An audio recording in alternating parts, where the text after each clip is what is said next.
Amir, we know you were chatting with Cheryl Preheim earlier. It's good to have you back chatting with me here as well. You heard from the Senator, the United States Senator, Raphael Warnock, also heard from State Senator Greg Dolezal there. What's Fair Fight's position on all of this? I think it's really important for us to highlight what Senator Warnock just talked about in the context of the Voting Rights Act and Section 2 in particular. The Voting Rights Act, like Senator Warnock mentioned, is the crown jewel of legislation from the civil rights era. And it is literally what pulled this country out of Jim Crow.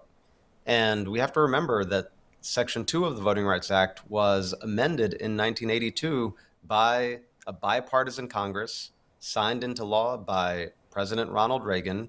And that is the provision that protected against racial discrimination in the context of redistricting.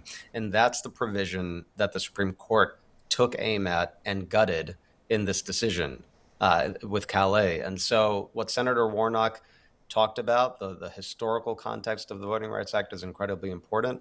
And also the impact that this gutting is going to have. It has already, we've seen just from what Greg Dolezal said just now in the clip that you aired, that Republicans are running and trying to redistrict as quickly as possible in the South. We've seen Republicans in Alabama call for a special session. There is a special session coming up in Mississippi in 3 weeks to redistrict. And so this decision has opened the floodgates to discriminatory redistricting, and we need to be fighting back.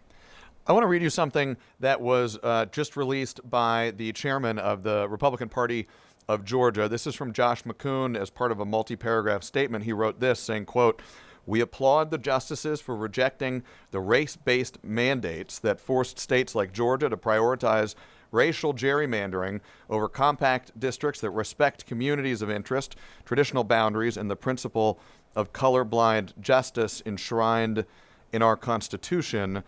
To those who would raise that concern and argue that this majority ruling from the Supreme Court is a push towards more, as the chairman of the Republican Party put it here in Georgia, colorblind justice, is that what the Supreme Court is doing in your view, or are they doing something else?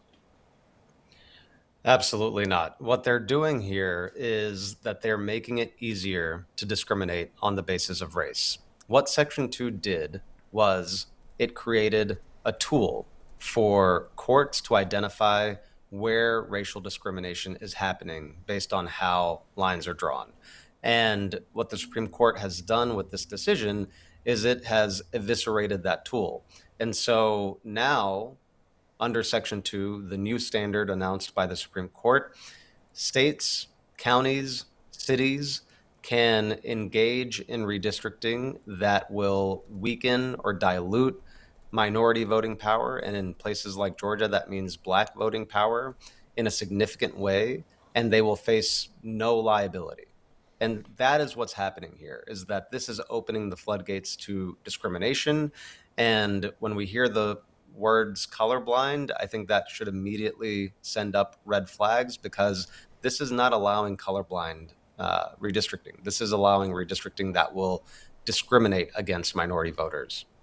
All right, Amir Badat with Fair Fight Action. Thank you for your time and for your perspective and being a part of the many different perspectives we are going to be hearing from throughout the day and in the coming days and weeks. This is a conversation that is certainly going to continue. Amir, thank you very much.